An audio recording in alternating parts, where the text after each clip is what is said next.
شرح حدیث النزول نا تان میں نہ دا 614 سفر 614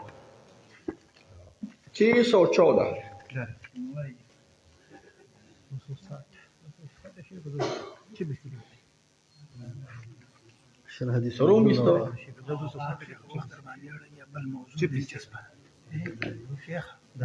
614 سفر हाँ जवाब तलबीस تلبيس لا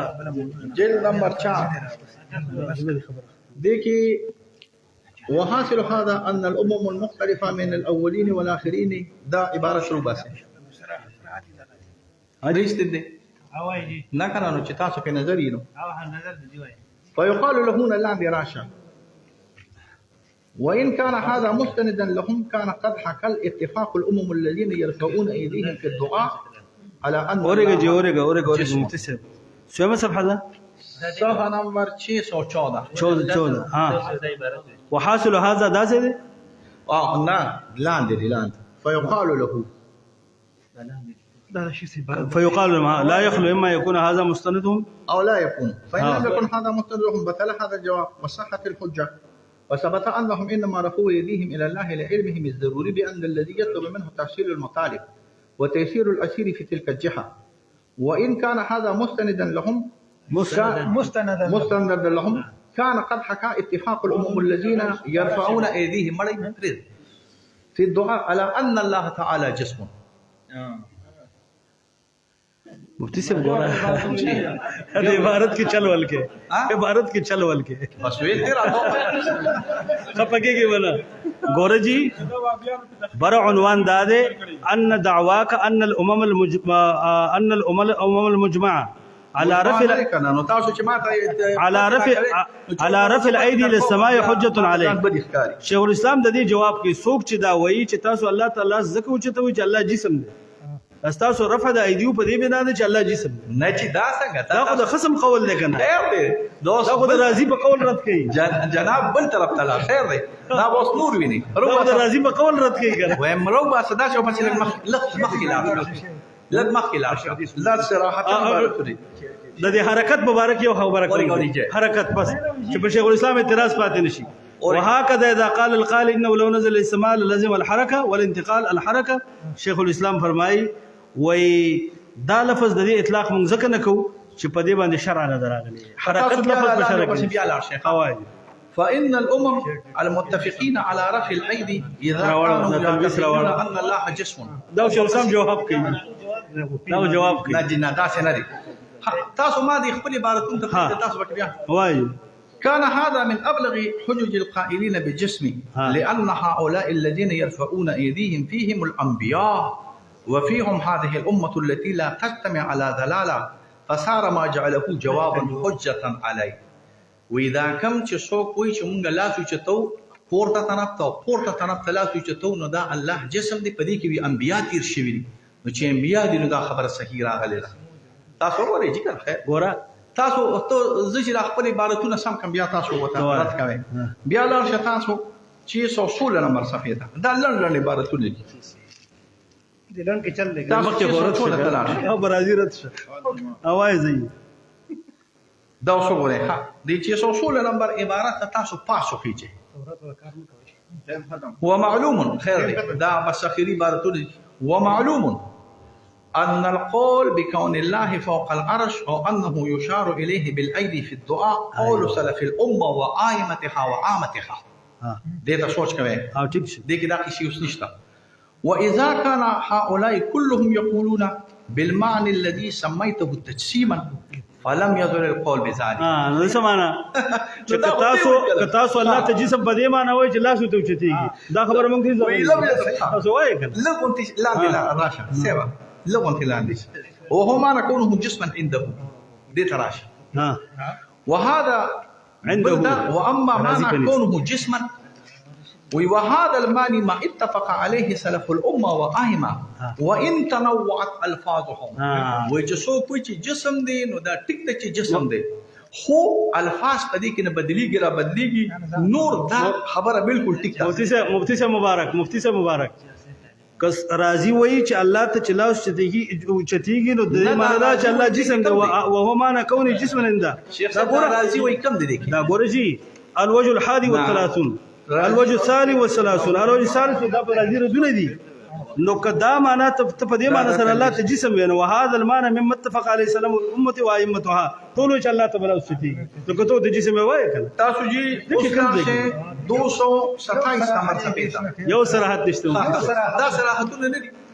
627 صفحه تلاش هم دا ډېر لري مده 627 تلاش خپل ذهن به کولو شي دی وایي مفتي صاحب مشر ګوره ها واذا كان كذلك تدینم چې تو صراحت غواړي نو بل صراحت ما سره نشته جبرائیل علیه السلام نه راپوجيږي واذا كان كذلك فنفي التجسيم لا يمكن ان يكون بنص ولا اجماع بل ولا باثر عن احد من سلف الامه وائمه انا زما خبر زما تعلیق وره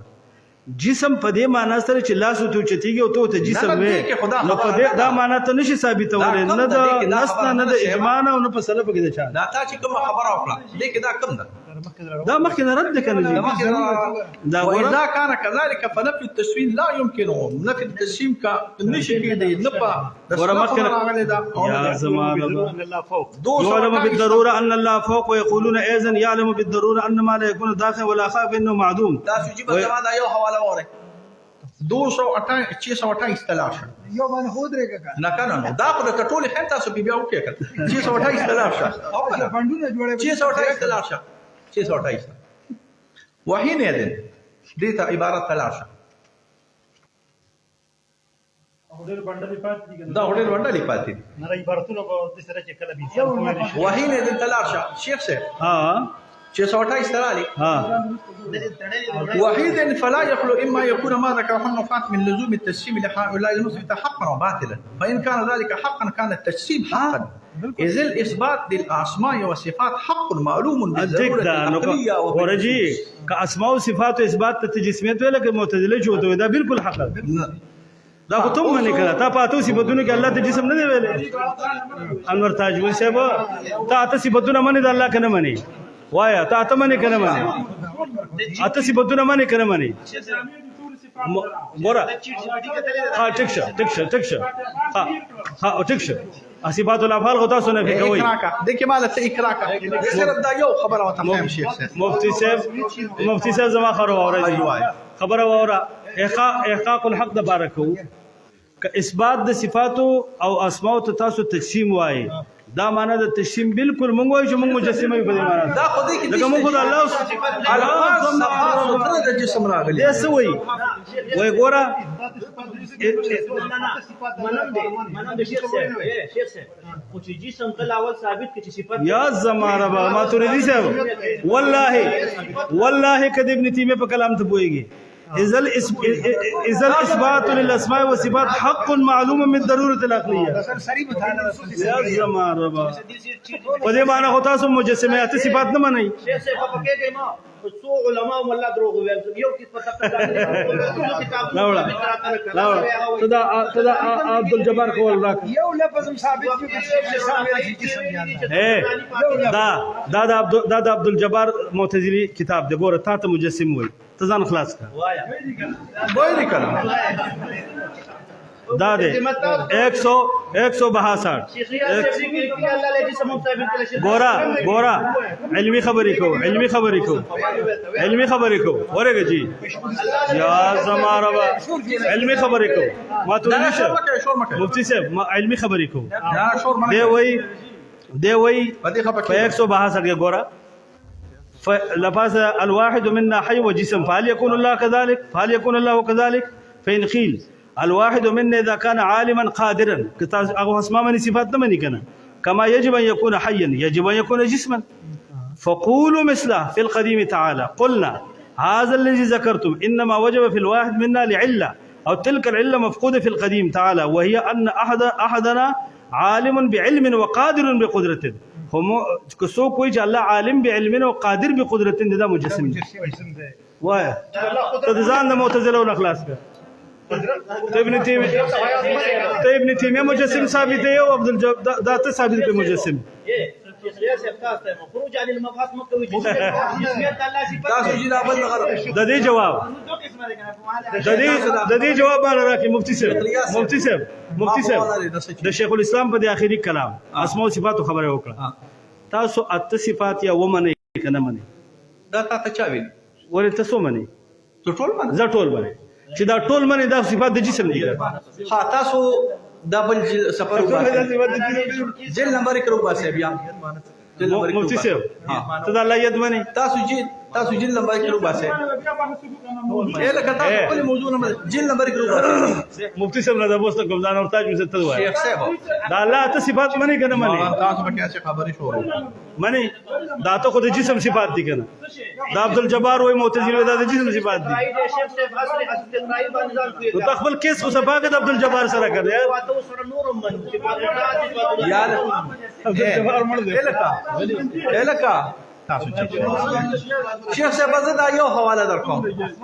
عبد الجبار ګور ریاض ځان معتزله ور ریاض استاد مړه چپ څنګه دا ما دا خبره بس ما دا یو حواله دا وره دغه راګه تدویر ابو عافیه جیل نمبر 4 وباسه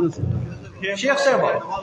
ما مفتی صاحب په کلام الله شروع کو والله العظیم تاسو یو لفظ ثابت کې چې تاسو یو وباسه جیل نمبر 1 وباسه تاسو خبره جیل نمبر 1 وباسه خبره ختم شوه وباسه ګوره مفتی صاحب یو خبره ډیر مزیدار خبره تاسو جیل درو خوندوره خبره ده تاسو خو دا ما دا خبره لګوم نه نه یو خوندوره خبره او عافیه جیل وای. نمبر 1 وای جی وای جیل نمبر 4 وای جی وای جیل نمبر 4 نینا 98 سفر وباس جیل نمبر 4 98 واللغة تدل على ذلك فإن هذا اللفظ وهو اللفظ الصمد يقتضي الجمع والزم كما يقال صمدت المال إذا جمعته وقد قال من قال من حزاق أهل الكلام وغيرهم دا إن هذا دا تفسير سم صفحه دي المجسمة لأن الأجسام النوعان أجوف ومصمت يا مصمت كالعظام منها أجوف ومنها مصمت کم دی فالحجر ونحوه ورګه مفتی صاحب شم جلد دی ما قطعت عبارت اچار دی شمه صفحه ده नीना 98 में बस 98 में 99 दोण ها فإن هذا اللفظ آخري كل خطاب شيء أو آخري كل خنيو كل خبور تلاش هواي هواي وإن هذا اللفظ وهو اللفظ الصمد يقتضي الجمع والزم كما يقال صمدت المال إذا جمعته وقد قال من قال من حزاق أهل الكلام وغيرهم إن هذا تفسير المجسمة لأن الأجسام نوعان أجوف ومصمت منها أجوف ومنها مصمت فالحجر ونحوه مصمت قالوا مراد ومدغه پورته ویلي دي چې حزاق اهل الكلام حزاق اهل الكلام وهذا يقتضي انه جسم مصمت لا جوف له صمت کنه نو لغتا د صمت ما تفسیر کې عمده عینی هی ویلي دي مفتی صاحب ګورا شیخ الاسلام د صمت معنا دا کړی دی صمت معنا دا ده صمت معنا چې دا د شیخ الاسلام تفسیر ګورا نه دبل نه الجواب الصحيح لا دې ترازا نو د اوس واوره زما خبره او تعلیق واوره کنه ګورا دا کې سمد معنا ټیک کړی زه خبره واوره وقد قال من قال من حزاق اهل الكلام وغيرهم دا هم متكلمين وای کنه چې دا خو تفسیر د مجسمه دي لان الاسلام نوعان اجوف ومصمت كالعظام منها اجوف ومنها مصمت فالحجر ونحو مصمت قالوا دا حزاق اهل الكلام وهذا يعطينا جسم مصمت دا خو تاسو وای چې الله جسم دی کنه دا حزاق اهل الكلام مراد دا یو حواله دا یو حواله تکینا دا یک نمبر حواله رو بس بیا پاسو جیل نمبر 1 رو بس د دې کو څنګه اورات تاسو نه جیل نمبر 1 رو بس شیخ صاحب هم دا خبره رو بس راو بس دا جیل نمبر 180 صفحه وهذه الصفه تستلزم امتناع التفرق عليه وأن يخرج منه شيء ذلك ينافي السمدية وهو مما احتج به أنه جسم مصمت وقد لا احتج سيغه مجوله دي خلق دا وای چې دا جسم مصمت دی څنګه مفتي سي ومما وقت چې په دې دلیل ولا شی ولا چې خلک دا دا چا ویلي نو چا به ویلي یا کړه خدای تاسو خو لګروس ما پرې دي چې هغه بیا عبارت کې تاسو ته سوي ټول د ابن تیمیه تاسو وګورئ تاسو وګورئ وأجاب وقد ذكره المؤسس في حجج منازعه وأجاب عن خصوصية الكلام على ذلك إن شاء الله وقد ذكره زما خبر وقد ذكره المؤسس راضي ته وایي زما د دې نه شروع د شیخ صاحب وقد قال ابو القاسم الطبراني لما روى عبارات الصمد قال وهذه صفات كلها صفات ربنا جل جلاله ليس يخالف شيء منها يعني هو مصمت الذي لا جوف له الله تعالى تقدر الصمت هو الذي لا جوف له ما نشتكنا الله تعالى داسي جسم راغلي دي شكلك جسم ولا نفس بك قبل وهو الذي لا ياكل الطعام وهو الباقي بعد يا زمان ګورجي بس دا یو ټکی ګورا شیخ الاسلام وی په دې دلیل نیوي شوی دی چې الله جسم مصمت دی صمت دا تفسیر چې څوک کوي بیا وروسته وی دا تاسو وقت قال ابو القاسم لما روي عبارات لما روى عبارات الصمد قال وهذه صفات كلها استاصق يعني چې راځي په دې باندې دا دلیل نشي چې الله جسم مصمت دی ګورا دا دکنه وقد ذكره المؤسس في حجج منازعيه واجاب عنه راضي په دې باندې رد کوي دې راو لګي دوی چې الله جسم مصمت دی او بیا په دې عبارت نقل نه کوي نقل کوي شیخ الاسلام رد پکې وایي چې چا په دې جسم مصمت رد کړی لا لا لا لا لا دا عبارات د جسم کو صراحت موجود راغلي زمونږ په مثبت کې جګړه نه ده زمونږ په جسم کې جګړه ده چې جسم موضوع دویم بحث شروع کوو دا سوی مثبت نه جسم مثبت نه نه نه نه نه دا چې کوم منازعين د امام رازي دي هغه په استدلال کې امام رازي ته جوابونه کوي جسم مثبت الګا ماتوریدي سے مفتی سے وزګار د سم کتاب ګوره ګوره نه شیخ صاحب امام رازي خو دې شي نه پکې نو هغه ستاره لپاره د سندا چا چې د صمد دغه تفسیر کړ نو هغه استدلال کړ چې الله جسم مثبت ده دا امام رازي ذکر کړ د ادله د منازعين کو جواب یې کړ دا مقصد دی ځان یو معلومات کومه کنه دا وزن لګي